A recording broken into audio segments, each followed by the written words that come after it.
This is Midweek Politics with Dave Pakman. Hey, welcome back to Midweek Politics. David Pakman here. Please make sure to sign up for our newsletter on midweekpolitics.com. Here's an interesting story. I'm going to tell you what the happiest countries in the world are, as reported by themselves. And then I'm going to tell you what else a lot of those countries seem to have in common and have an abundance of. This is actually interesting to me. In grad school a few years ago, I wrote an economics paper about this exact same topic. Does money lead to happiness on a worldwide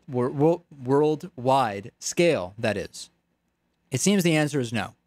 So here's the deal. Here's some of the happiest countries, starting with number 1. This is based on people's own reporting from 1 to 10 of how happy they are. Denmark, Finland, Norway, Netherlands, Costa Rica, Canada, Switzerland, New Zealand, Sweden, Austria, Australia. US is number 12. Belgium, Brazil, and Panama. Now, what we do seem to know is that as people have more money, they're more satisfied with life. But it doesn't actually seem to be helping them enjoy it. It actually is suggested and corroborated by a number of studies. My research that I did a couple of years ago said more money does make you happier to a certain degree. And it seemed to be just kind of a minimum level of subsistence where you were not in poverty, just over about 10,000 US dollars, or the equivalent buying power in other countries, right? Beyond that, happiness didn't really go up with higher GDP on the whole. What's your thought on that?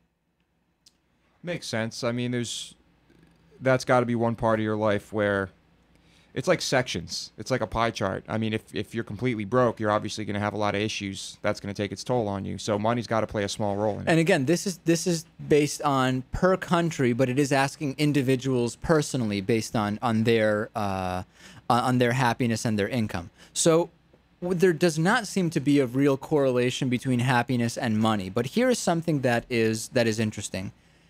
A lot of these countries that are the happiest countries in the world are also the countries with some of the highest suicide rates. This includes, for example, Finland, Denmark, New Zealand, Canada, Sweden, US, and Australia. They are all in the happiest countries list, and they are all in the top suicide rate list.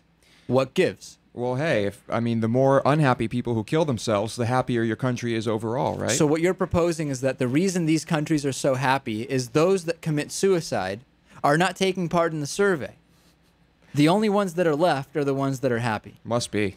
I mean, it's kind of a silly argument, but no, I know. I'm just joking. Why really? I really don't understand. I mean, Sweden is an example. Sweden is known for having high income, a lot of happy people, but very high suicide rates. I mean, is it something about the weather? I don't know, because U.S. and Canada and Australia, which isn't known for particularly cold or winter weather, at least certainly not year round, are very high on the suicide chart. I really don't know exactly why.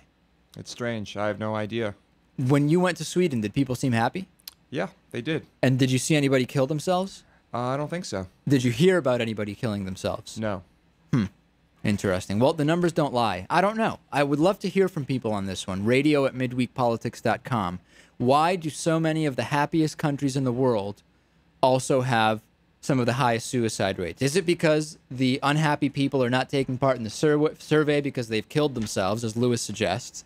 Or is it for some other reason? You tell me.